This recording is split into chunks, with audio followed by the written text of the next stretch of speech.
Prayer That Moves God by Greg Gordon. Example to the Church of piety in prevailing prayer. O brethren, the highest form of worship and speech is prayer. We need to see praying that is bold, that is strong. Praying that moves God is prayer that moves us. If we are not moved by our prayers, how do we expect them to move God? Our Master here on earth had strong crying and tears. Should we not have praying that is anything less?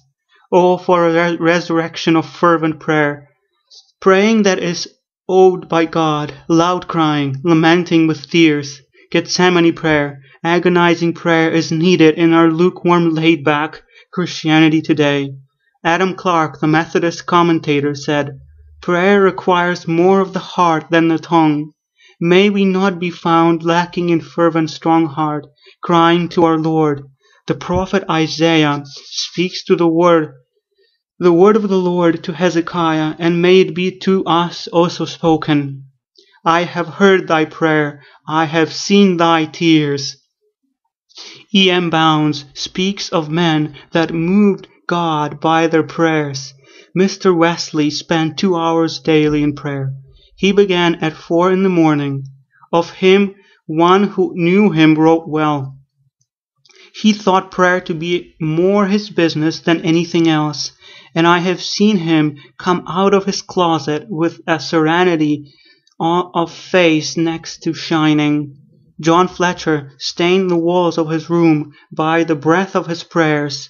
Sometimes he would pray all night, always frequently and with great earnestness. His whole life was a life of prayer. I would not rise from my seat, he said, without lifting my heart to God. His greeting to a friend was always, "Do I meet you praying?" Luther said, "If I fail to spend 2 hours in prayer each morning, the devil gets the victory through the day. I have so much business, I cannot get on without spending 3 hours daily in prayer." He had a motto, "He that has prayed well has studied well." Bounds continues to recount more lives made sublime through the ministry of prayer. Archbishop Layton was so much alone with God that he seemed to be in a perpetual meditation. Prayer and praise were his business and his pleasure, says his biographer.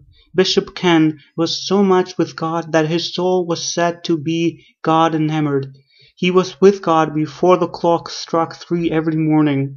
Bishop Asbury said, "I propose to rise at 4 o'clock as often as I can and spend 2 hours in prayer and meditation." Samuel Rutherford, the fragrance of whose piety is still rich, rose at 3 in the morning to meet God in prayer.